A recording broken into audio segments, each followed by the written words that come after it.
Yo, what's going on, everyone? It's your boy Ben and JB from JBM Sports Media coming at you guys with our NFL Saturday night reactions of these games that happened today. Some phenomenal games. Well, I wouldn't say phenomenal, but good games to say the least. I enjoyed them for a variety of reasons. So not phenomenal, but good.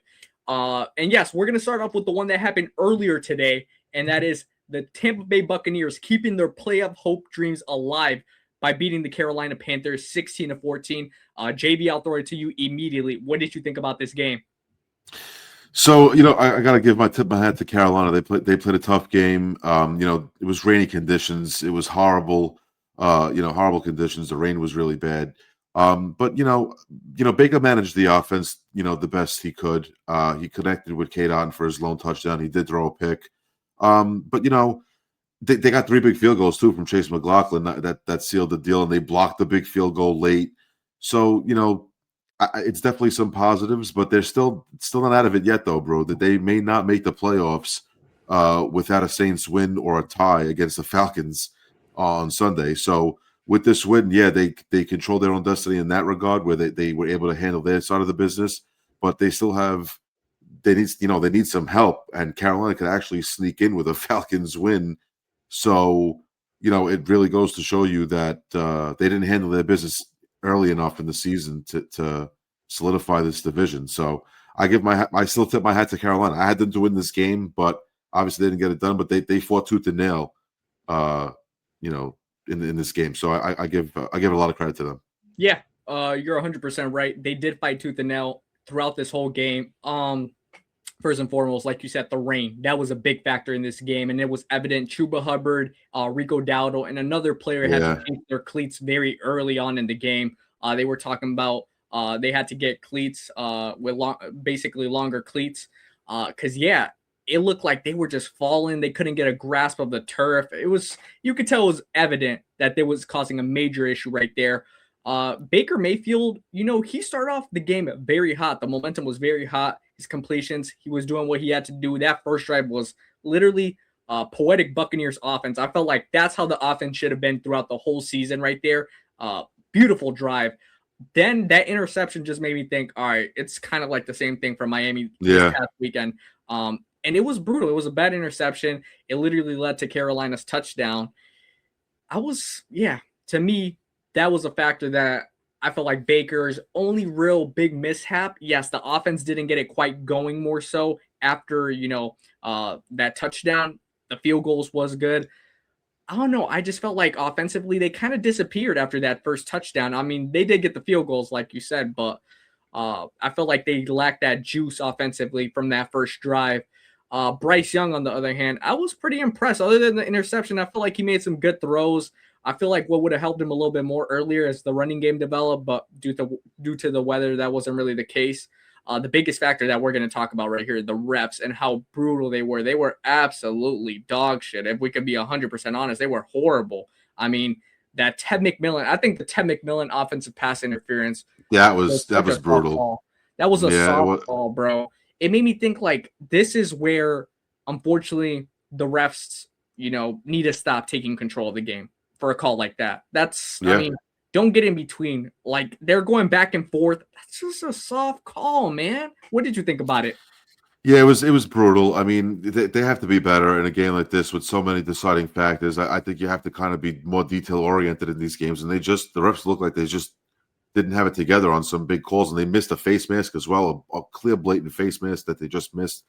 And I don't know. Sometimes you just wonder, like, where are these refs paying attention? And then of course you can't say anything about it. God forbid you talk about how the refs had a bad game and you voice your opinion, you get fined. So the refs are so protected. They're protected more than the quarterback. Everybody complains about how the quarterbacks are so overprotected in the NFL. The refs are so overprotected in any sport. You can't talk about how they have such bad performances sometimes and hold them accountable. It's really crazy. But I will say this: the Bucs did force 4 turnovers. They were able to get an interception and some fumbles as well. But that's maybe due to the weather that the ball was just slipping around everywhere. But sometimes it's just right place, right time. Bucs D was able to convert due to the bad weather, and like I said, they blocked a key field goal as well that could have maybe been the game clincher for Carolina. But Tampa Bay now potentially could move on and play into and be a division winner. To be honest with you. Yeah, and Bryce Young, the interception he had was really a momentum killer. If you could look at it at the point of the game, it was towards the end of the second quarter. They were going to get the ball at the beginning of the third quarter, and they were driving the field very good. Ted McMillan had some great receptions in that game. Him and Bryce were really connecting big time. But it was just such a bad read. I mean, I don't know what he was seeing. Same thing with the Baker INT. Like, if I could be honest, the same thing. Yeah. Just bad interceptions. And, I guess that happens. It's football. I understand. Nobody's perfect. It's just, I felt like that was a momentum killer right there. The fumble that happened where, why in the F are you trying to do a flea flicker in a rainy game? At the end of the game. I know. Yeah, that's horrible. The footing in the ball is the ball is wet, the floor is wet. Like guys, like you said, changing cleats. Like, why do you want to be in that position of trying to win the game that way? Like, I don't know. It was definitely a odd way to end the game. I mean, at that point, I think the score was, if I remember, 16-7. I'm pretty sure 67. Yeah. And they try to do a play like that. If they would have got a touchdown or even a field goal at that moment, break it 10-16, right? And they would have caused another, another 3-and-out or 4-and-out or 3-and-out more so, and they would have immediately got the momentum back. And Carolina could have easily won this game. The turnovers that they did have were tough. I mean, it really were costly turnovers. If you look at more so how the momentum could have shifted really quickly. But yeah, I think the refs, the fact that it was a rainy game, it was cool at first, but then you could tell it was getting to certain players, like I said, how frequently they were slipping. I mean, is there any final thoughts you have in this game? Obviously, the Buccaneers don't clinch the NFC South, but, their playoff hopes are alive. With the Saints' victory, they are in. Listen, weather aside, I know it was obviously it plays a factor, but these guys are professionals. They deal with this stuff all the time. I still don't have confidence in Tampa Bay, even if they get help from New Orleans on Sunday against Atlanta. I just don't see how they get out of the first round playing anybody, playing Philly, playing LA. I just don't see it. I think they're going to get crushed, honestly, playing one of those teams. And as for Carolina, no one expected them to get this far. So whatever happens to them, honestly, whether they make it or not, you got to say tip your hat to them for getting 8 wins this year. I don't think anybody saw that coming. And it's good to see Bryce Young making a little progress as well. Yeah. And luckily enough for the Buccaneers or Panthers, they won't be facing the Seahawks. They will not be facing the Seahawks because we'll talk about that right now. But they won't be facing the Eagles either because the Eagles won their division. So that's another plus right there. I don't know, man. I feel like it's – I'm not really that happy that an 8-9 team is going to be going into the playoffs. I'm not really happy about that, if I can be real. I mean, no, me neither. It just shows how bad the division is. Yeah, and look at this run that the Saints were on, and look at the Falcons. I believe the Falcons are they 7-9 right now? I think if they could have won a couple more games throughout the season, where they actually lost a couple one possession games, and they had leads where they lost to the Jets. I mean, that's a win that could have actually had. They would have 8 wins, and maybe they're in the mix trying to win the division. So it just shows you how bad some of these teams have been in that division and how it could have been different, and we could have had different division winners. The Saints went on a great final month of the season, and they pulled off 5 or 6 wins, and Atlanta could have been right there too. So yeah, absolutely. Yeah, it's just definitely crazy how that division worked itself out, to be honest with you. Right. Let's move on to the second game of the night. I wouldn't even say it was the best game of the day. I mean, really, these two, I like both games because I'll just explain why I started off saying phenomenal, because to me, it was like it gave both good playoff atmosphere type of feelings because of what was at stake. And the Buccaneers game, I felt like was a good game because, yes, it is rainy, but these guys are pros. They're giving it all they got right here. And the Buccaneers fighting for their season, the Panthers fighting to make the playoffs for the first time in I don't even know how long, but it's a new era there in Carolina. So that's why I thought it was a very good game. It was pretty exciting towards the end, knowing that Carolina still had a chance to possibly win if it wasn't for the turnovers. But now moving on to the Saturday night game, which was honestly don't let the score fool you guys at all. This was domination. This was domination. I know it's only 13-3. The Seahawks do end up beating the 49ers. And guess what? With that, they are the number 1 seed in the NFC. We have our number 1 seed, Sam Darnold, JSN, Charbonnet, Kenneth Walker, that offense, and dare I say the Legion of Boom 2.0, because, geez, we're talking about, and I'll put this into perspective, a 49ers team this past week against the Bears scored 42 points or 42 points. 42, yep. How many did they score this week? 3. It could have easily been 0, if I could be quite honest. Could have easily been 0. What are your key takeaways from this game, JB? So basically, I'm not sure if you know this, but this is the lowest offensive output by a Kyle Shanahan-led team. Wow, I did not. In his Niners tenure, it was 173 yards of total offense and 9 first downs. I mean, you're not going to win many games, if at all any, with that type of output. And on the other end, the Seahawks ran for 180, and Donald passed for 200. So, I mean, if you're going to put up 380 yards and you're holding the other team to 173, which is basically, more than doubling the output, you're not going to, like I said, you're going to win a lot of games if that's the case on the other side. So it's good to see Sam Darnold had an efficient game and was able to get things done. I think you got to score more than 13 points, though, in the playoffs. Yeah. It's definitely going to be a lot different now when those games are a lot more intensified, but they're going to have to find a little bit more offensive rhythm. But they definitely ran the football well against a very good 49ers defense that usually doesn't get trampled like this. And speaking of running game, where the hell was CMC tonight? 23 yards rushing on his end. So, like I said, when your stars don't come out to play, and you're not getting the offensive output, and you put up the lowest numbers under your head coach's tenure, you're not going to win a lot of games. So, and this is going to be interesting to see how the Niners respond in the playoffs as well. Yes, and looking at Darnold, real quick, I'm pretty sure in our predictions video, I took the Seahawks, you took the Niners. You took the Niners. I did take the Niners. Yes, I did. When you took the Niners, you never thought that they would score 3 points. No, I thought that and if they would lose, I thought they would at least put up 3 or 4 scores, a mix of 2 touchdowns and 2 field goals, or 3 touchdowns. I thought they would be a lot more competitive than 3 points. I think anybody would have saw more than 3 points in this game. The over and under before this game started was at 47.5. 47.5, yeah. They didn't even come half of that. Close. Yeah. No. CMC, you were talking about CMC. What really ended the game for the Niners, the little bit of hope they had. Purdy threw an interception. CMC was trying to grab it, and then he literally got his cookie stolen from the defender. Basically, give me that. That was wraps. This was one of CMC. I think this was the worst game of the season for CMC. It's the worst game of their offense, 100%. And just like that, within the snap of 2 fingers, just like that, now they go from an opportunity to having all home in the playoffs. Now they probably have to go to either Philly or Chicago.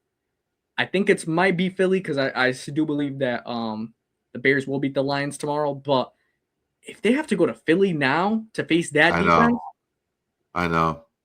Start praying. Especially what they did in the run game. If they're not going to be able to stop the run, this could be a game where Saquon Barkley kind of maybe breaks out, like he hasn't had that monster breakout game. If that could be a problem. So I think the Niners are going to have to wake up, and offensively they're going to have to wake up as well. They can't have a game where CMC is non-existent and Brock Purdy has no offensive flow. There's got to be a way better flow. Otherwise, the team's in big trouble. It could be a first-round exit. Yeah, I think Darnold more so. If we talk about Darnold right here, he did everything he needed to do this game. 20 out of 26, 199 passing yards. Just a clean game, no turnovers. He took care of the football. As he keeps taking care of the football, they're going to win a lot of games. Yes, do they have to have more than 13 points? Absolutely. Do I think they will? Yeah. Yes, I do think they will. Now that Seattle's going to have home advantage all throughout the playoffs, bro, they haven't had that in quite some time. And here's a stat I'll throw for you guys. Every time that the Seahawks have had the number 1 seed in the NFC, they have made it to the Super Bowl. So that's a stat. Every time they've had the number 1 seed, they've made it to the Super Bowl. So will it be Sam Darnold's kind of legacy year? Will he make a Super Bowl run? I mean, obviously, we talk about the offense right now. We've been gloating about, that run game. But this defense, I mean, what can we say about it? This is one of the best defenses in the league. It's them in Denver, I'm pretty sure. 1A, 1B. Yeah. This is giving like Purdy today, and we haven't talked about Purdy. He got abused today. Like he got Oh yeah. beat up. He Yeah. was like, "Give me your lunch money, Ragdoll. you little It shit." was like it was like ragdoll type stuff. It was Yeah, meet me in the meet me in the schoolyard at 3 o'clock, and if you don't, we're just gonna beat you up before you get out of school. You know what I mean? Like, and that's what I'm concerned about. I actually had I know we were on TikTok and you had we did an NFL parry. I actually had Denver versus the Niners in the Super Bowl. And now I feel like it possibly could be Denver and Seattle. Maybe I should go back to the drawing board. But listen, they have to figure it out. Kyle Shanahan's going to have to go back to like I said, the drawing board and get this team offensively reset because, like I said, 13 points is decent enough for you to just score 2 more touchdowns and a couple of field goals and win this game. And you can't give up 13 points and give up and score 3. Yeah. On your side of the things, you got to fix that. That's got to be rectified.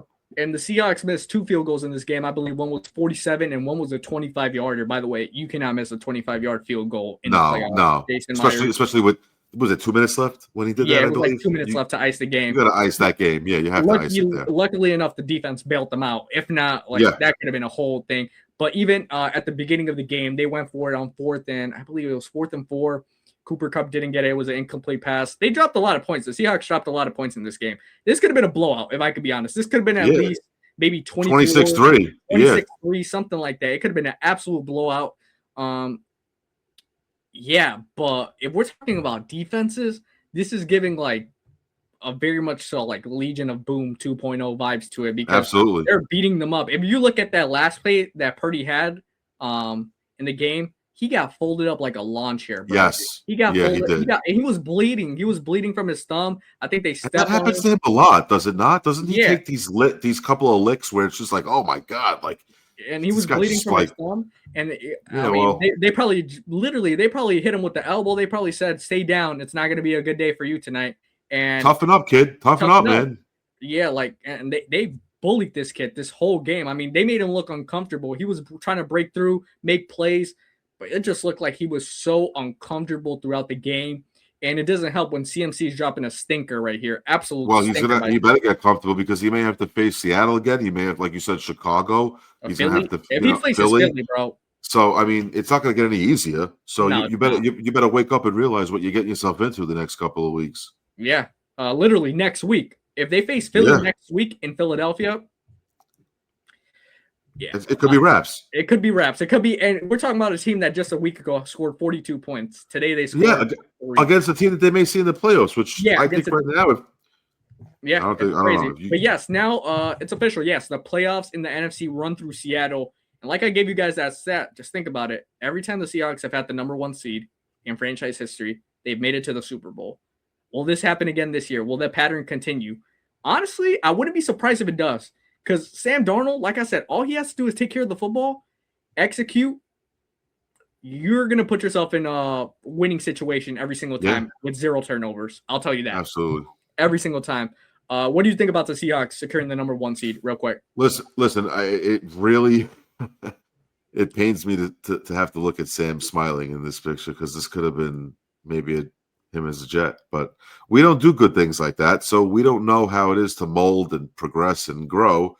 So yes, we have to watch this from the outside, but listen, I'm happy for Sam. He deserves it. He's had a great, last 3 years, in the NFL. He's really proved it. Like I said in a previous show, he really proved it that he could do it with Minnesota. He looked really good as a backup in San Francisco. I know he had a couple of stints, in San Francisco where he looked really good, and it showed that he was going to take a starting job. He moved on to Minnesota. He absolutely killed it. He signs for big money in Seattle and is now locking up the 1 seed there. So that's the first step, in the order of business. So really, congratulations to Sam and that Seattle Seahawks organization. I think they got themselves a potential franchise quarterback for some time. I think he's probably going to re-sign there. Once that 3-year deal is up, he may have to re-sign there and stay there because he's really the focal point there, and I think he's the mold. And shout out to Sam. It's good to see that he turned his career around. Yeah, he really did. He really did. He came. He was in bad place when he went to Carolina, I believe it was. He was in a bad place. Turned it Coming around. off the Jets, it was just terrible in Yeah, New York and he's a getting mono crappy over there. situation. He was getting Yeah, he was mono getting over there. mono, seeing ghosts. He didn't know what was happening. He was getting hit from imaginary linebackers. We didn't know what was going on, but glad to see he's got it. He's got it all figured And out now. he has with him potentially the number 1 or number 2 receiver right now in the Yeah, league. and when you have two running backs like Walker and Charbonnet that are going to give you 50 or 60 yards each on the ground, Man, that's you're gonna be definitely going set. to help as well. Yeah, you're going to be set. You're gonna be set. But yeah, let us know what you guys think in the comments section. What do you guys think about the 2 games that occurred today? We will be back tomorrow with the breakdown of officially how the bracket is set. Because tomorrow, by the end of Sunday Night Football, Steelers Ravens, we'll know how everything is set. That video is going to be literally going up. I think it's going to be either Sunday night or Monday morning. That video is going to be going out. But we're excited to see. Now we officially have the number 1 seed in the NFC. Tomorrow we'll officially have the number 1 seed in the AFC. I think it's going to be the Broncos, spoiler alert, unless they lose to Trey Lance. But yeah, okay. Well, then we know things are rigged because at that point, there's a lot of things that could happen other than that in the world if we could be realistic. Yeah. Hey, but it is what it is. Anything could happen. The Patriots tomorrow play the Dolphins. The Jags play the Titans. The Bills do play the Jets. I know JV's looking forward to the last game of the Jets season right here. Yeah. The Packers play the Vikings. We're starting Clayton Tune. This is his last game. In posthumous, his Wendy's career is coming up. So, we have that going on. But regardless, it's going to be some good football tomorrow. There will be some good football. Steelers Ravens. I'm super excited for that matchup. That's going to be a great game. That's going to be a great game. That's going to be a great game. AFC North on the line. Who's going to face the number 5 seed in the AFC? Anything you want to say, JV, before we wrap it up? No, it's just I can't wait. I can't believe football is over. Like we've been saying, this is wild how quick it went. Like a blink of an eye. It's even with this extra game added, it still doesn't feel like it's any much longer. So it's been a great season, and I'm definitely psyched up for playoffs. So we'll see what happens with tomorrow when we find out the rest of the seedings and some AFC situations as well. So we'll see what happens. And I think in the NFC it would be we're trying to figure out who gets a 2 seed at this point. Bears, Lions, or Eagles, Commanders. Those 2 games are going to dictate that. If the Bears do lose against the Lions tomorrow, which it's possible, I'm not saying it's not. They fall to the 3 seed and they face San Fran. At this point, the Rams have to beat the Cardinals for them to get the 5 seed and go to either Carolina or Tampa. And we'll be back breaking down everything that goes down, guys, here at JBM Sports Media.